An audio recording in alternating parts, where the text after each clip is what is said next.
Assalamualaikum warahmatullahi wabarakatuh. Alhamdulillahi rabbil alamin, wassalatu wassalamu ala asrafil anbiya'i wal mursalin wa ala alihi wa sahbihi ajma'in, amma ba'du. Alhamdulillah, hari ini kita masih diberikan nikmat iman, nikmat Islam, nikmat keluarga yang penuh cinta, nikmat sahabat-sahabat yang luar biasa, nikmat bisa berbicara, nikmat bisa mendengar, dan juga nikmat bisa melihat. Dan masih banyak lagi nikmat-nikmat yang lain yang tidak mungkin kita sebutkan satu persatu. Di kesempatan kali ini insya Allah saya akan mencoba membawakan sirah yang berkaitan dengan bersyukur. Sirah tentang salah seorang yang bernama Abu Qilabah Al-Jarmi. Diriwayatkan oleh Ibnu Hibban dalam kitabnya Ats-Tsiqat dan diriwayatkan oleh Abdullah ibnu Muhammad. Pada suatu hari Abdullah ibnu Muhammad sedang berada di daerah bernama Arish, salah satu perbatasan Mesir. Dan ketika beliau berjalan di padang pasir yang luas, beliau haus dan mencoba mencari tempat di mana dia bisa minta minum. Kemudian beliau melihat sebuah kemah yang terlihat sekali kalau orang di dalamnya adalah orang yang berkekurangan. Kemahnya sangat sederhana. Beliau melongok ke dalam kemah tersebut dan didapatinya di dalam ada orang yang kaki dan tangannya buntung serta matanya buta. Orang itu sedang berdoa, "Ya Allah, berilah aku ilham untuk tetap mensyukuri nikmat-Mu yang telah Engkau anugerahkan kepadaku, dan Engkau sangat muliakan aku dari ciptaan-Mu yang lain." Abdullah bin Muhammad terkesima, kemudian mendatanginya dan bertanya, "Ya saudaraku, nikmat Allah yang mana yang engkau syukuri? Nikmat apa?" Kemudian Abu Qilabah menjawab, "Diamlah saudaraku. Demi Allah, seandainya Allah datangkan lautan, niscaya lautan itu akan menenggelamkanku.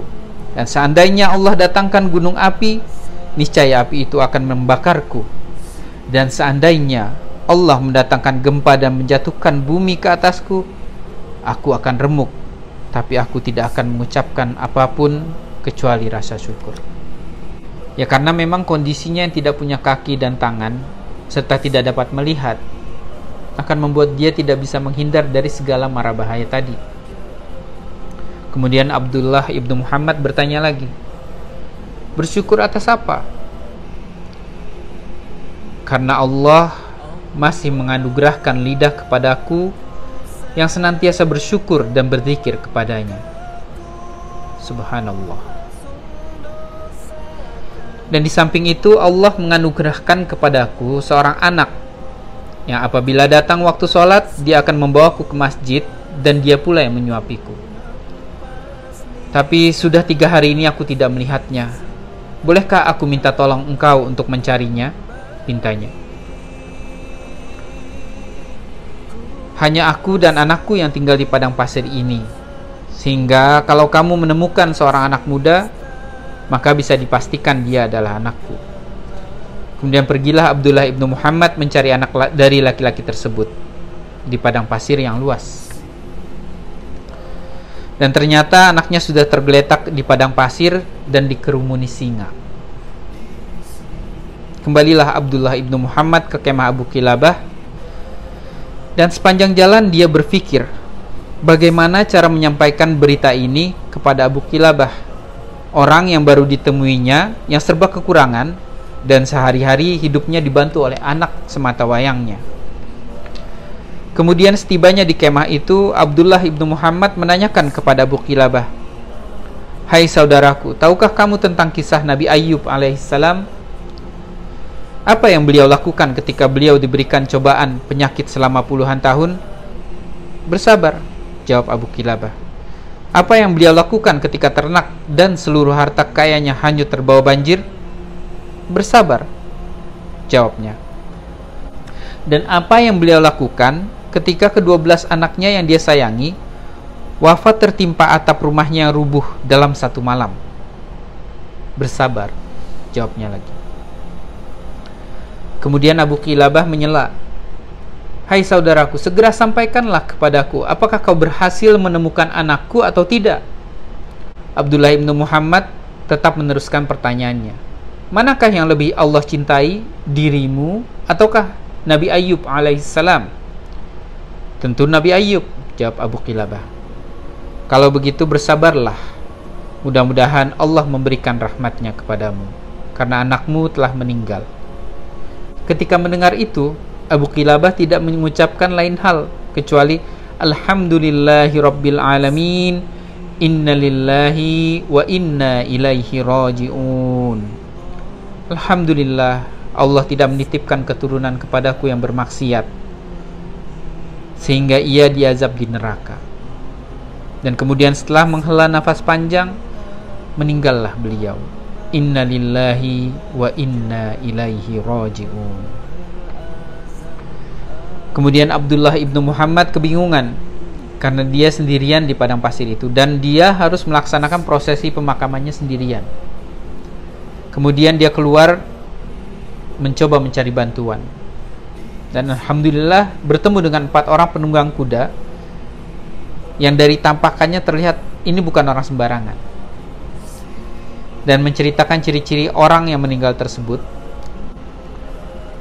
Dan keempat orang itu kaget seakan mereka sangat mengenal ciri-ciri tersebut dan minta dihantarkan ke kemah tersebut secepatnya. Setelah membuka tutup wajah dari mayit tersebut, mereka menciumi muka dan badan dari sang mayit. Abdullah ibnu Muhammad bertanya-tanya, "Apakah kalian mengenal orang ini?" Dan mereka balik bertanya, "Kamu tidak mengenalnya? Beliau adalah Abu Qilabah radhiyallahu anhu, satu-satunya sahabat Rasulullah terakhir yang masih hidup hingga saat ini. Beliau adalah sahabat dari Abdullah ibnu Abbas. Sungguhnya khalifah saat itu menawarkan posisi hakim kepada beliau, tetapi beliau menolaknya dan melarikan diri. Semua berusaha menemukan di mana keberadaan beliau hingga saat ini." Jabatan hakim saat itu adalah jabatan yang luar biasa kekuasaannya, jabatan yang sangat diidam-idamkan oleh semua orang saat itu. Kemudian setelah prosesi pemakaman, Abdullah ibnu Muhammad tidur dan bermimpi.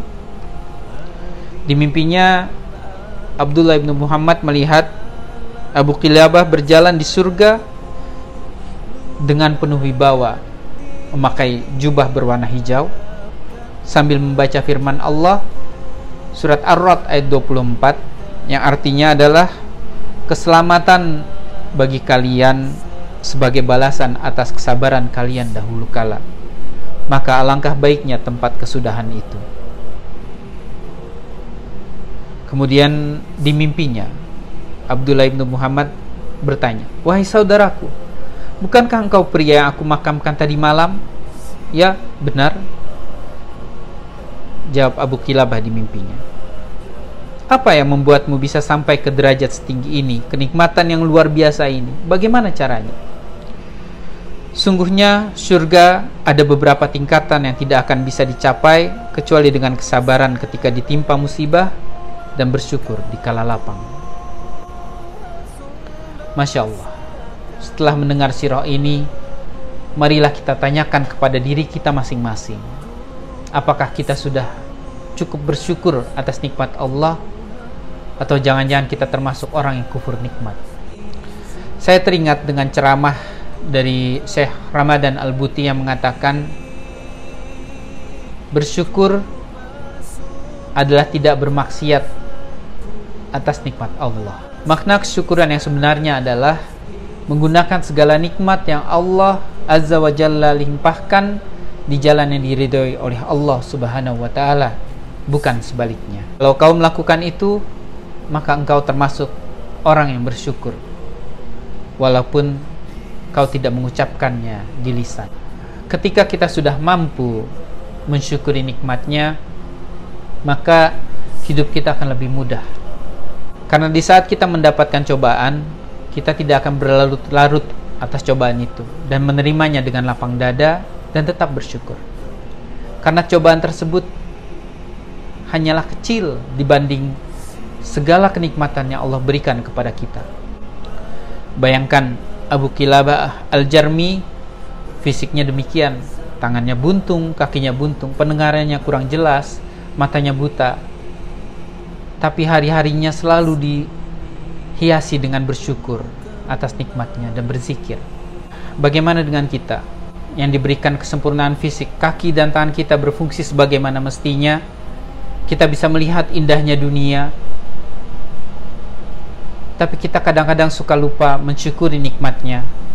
Lidah kita disibukkan dengan keluhan-keluhan kepada Allah, padahal ketetapan Allah adalah yang terbaik untuk kita, karena Allah lebih tahu daripada kita. Kita manusia terkadang merasa lebih tahu daripada Allah Azza wa Jalla dan mengutuk semua cobaan yang datang kepada kita. Mudah-mudahan Allah karuniakan kepada kita hati yang senantiasa bersyukur, lidah-lidah yang senantiasa dipakai untuk berzikir dan bersyukur atas segala nikmatnya. Amin, Allahumma amin. Wallahu a'lam bishawab. Wassalamualaikum warahmatullahi wabarakatuh.